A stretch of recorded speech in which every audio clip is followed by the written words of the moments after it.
What's up, guys? This is Coach Grant with First Down Training. And today we're going to be breaking down the best college wide receiver in the last 10 years, Marvin Harrison Jr. So I hope this video helps you guys out. Hope it could teach you a few new things. But also, fellas, if you are a wide receiver or a quarterback and would like to train with us this offseason, we are going to be coming out to 5 more states in Austin, Texas, Seattle, Washington, Newark, New Jersey, Denver, Colorado, and Los Angeles, California for QB and wide receiver camp. So check out that very first link in the description below if you're interested and you would like to sign up. Also, we are having QB and wide receiver coaching clinics on July 1st and 2nd, and then July 22nd and 23rd. So again, same deal, link in the description below to sign up and get all the information. Let's get started with this video. So now, first things first, we're going to be looking at this kind of hesitation skip move that Marvin Harrison uses. So I think top to bottom, he's got all the attributes that you would look for in a wide receiver. He's got size, he's got good speed, he can run great routes, and he can obviously finish the play because he has a great catching ability, especially in traffic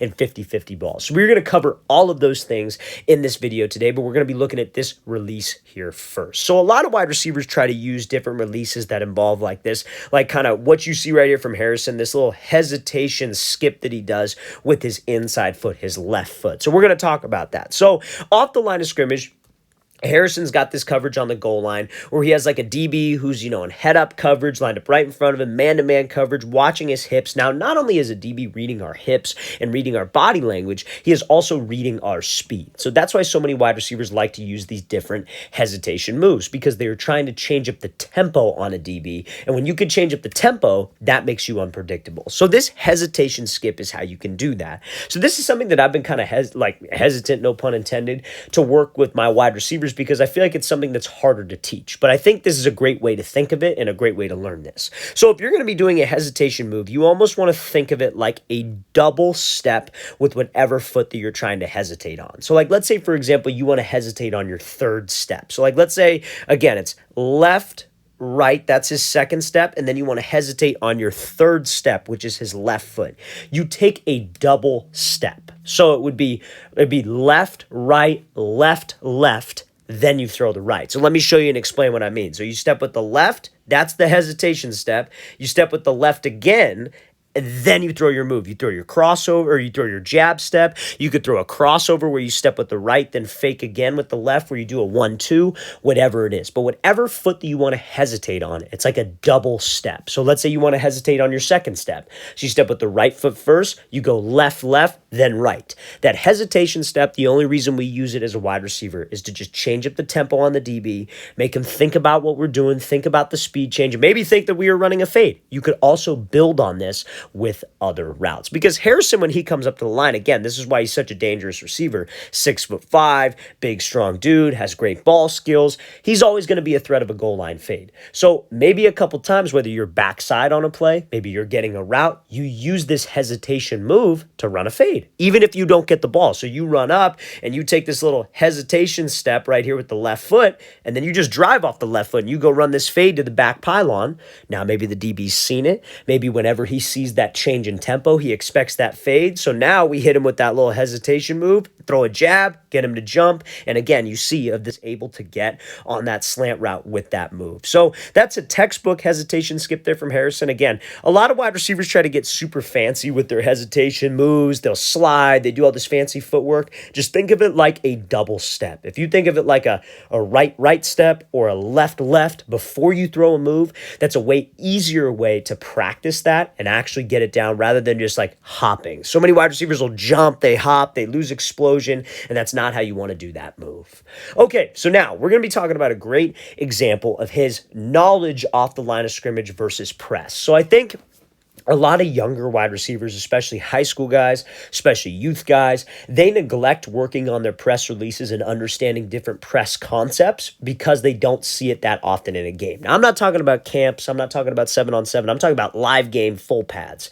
And that is something I 100% guarantee you will see at the next level. So if you don't know how to get off a press, you're only doing yourself a disservice. And that's why so many guys, they can't make it at that next level, because these DBs are freaking talented. They're some of the best athletes on the field. So you have to be able to beat press. You cannot neglect it, even if you don't see it that often. So this is Harrison running a goal line fade where this DB's in this like catch technique look. He's in like head up press, and catch is where we got maybe like a yard or two of space between the two of us. So he's expecting a goal line fade here from Harrison.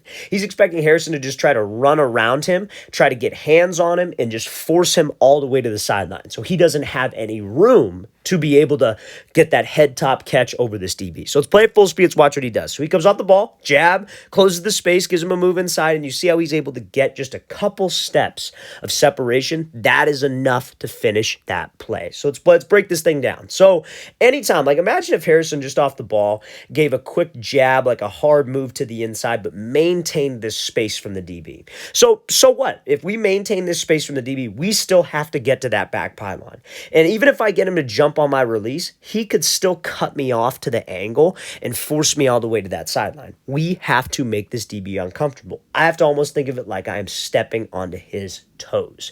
So this release that he uses is kind of like a triple step release, maybe like a 3-step release, if you will. But he comes off the ball. The first move is like I would consider it a wide step, where you step with the back foot, you're stepping wide, trying to make this DB think we're doing this quick, like speed release to the outside.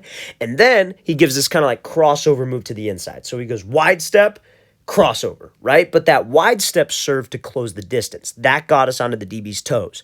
The crossover fakes like we were going to the inside, sells like we're running a slant, and when this DB's in man coverage, especially against a wide receiver like Harrison, we're always a vertical threat, but we're also always a threat with a slant, especially when this DB's on an island. So with our releases, if I could threaten him, if I could close the distance, and this isn't the only press release you can use, by the way.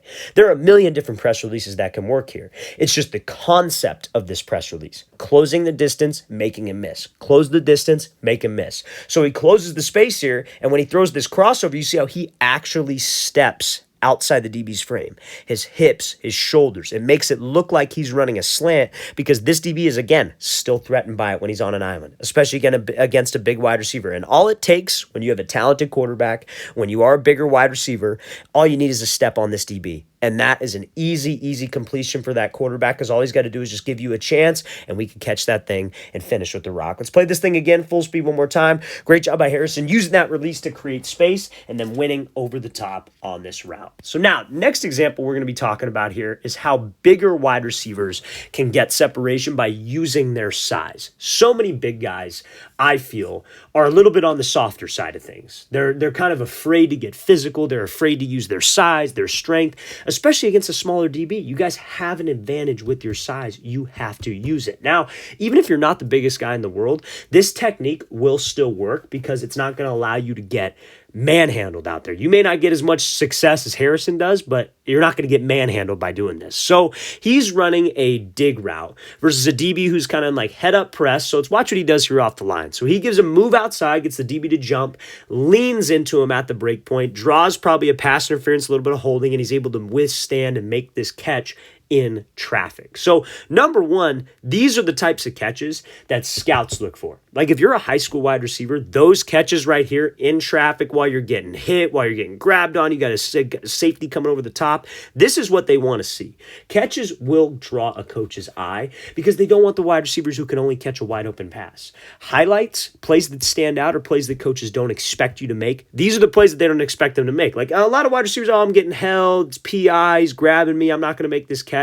These are the types of plays that you need to make, fellas. These are the ones that will make you stand out. Now, let's talk about the route here for a second. So, again, he fakes to the outside, gives this good move, stepping outside the DB's frame, sells with the hips and shoulders like we talked about, but he takes this inside release. So when this DB is very anxious to play outside leverage and take away the fade and take away the outside release, usually what does he have to the inside? He has safety help. As we saw that safety coming down on this coverage at the very end of this clip. So if we have to run an inside breaking route, like a dig, like a post, so many wide receivers, and especially big wide receivers, because, what do DBs like to do against bigger guys? Get physical and get hands. They try to run away. They'll just run over to the middle, this kind of drift. They run a lazy route, and they just try to find open grass. But you got to understand, that's not a quarterback-friendly route. You're cutting off the distance that QB has to throw you open. You gotta give him a window.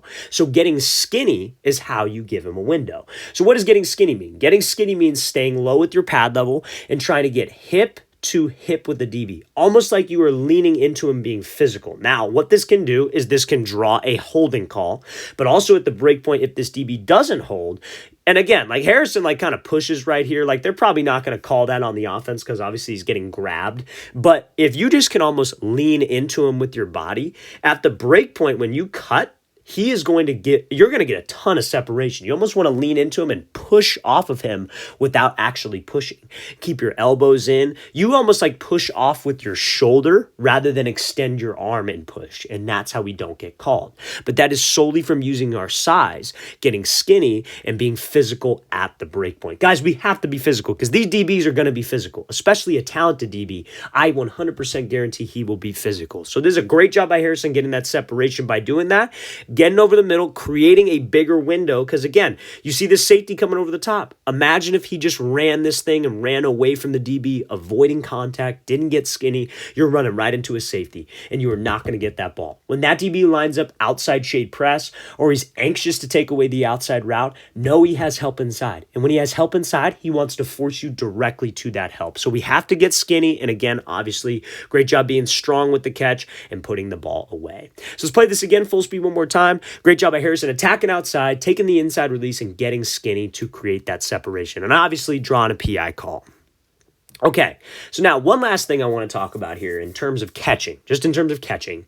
When you guys are in traffic, 50-50 ball, there is one specific thing that you need to do to secure this catch, and that is put the ball away violently. So you see when this ball's thrown to Harrison, coming back down, back or front pylon, has to make this catch, guy grabbing on him, clear jersey hold. Watch what he does when he secures the catch. He puts it violently to the tuck so the DB cannot make a play on the way down. So many guys struggle with this. I see it all the time. Guys in traffic, they'll make this catch where their arms are extended and they hold it out away from their body.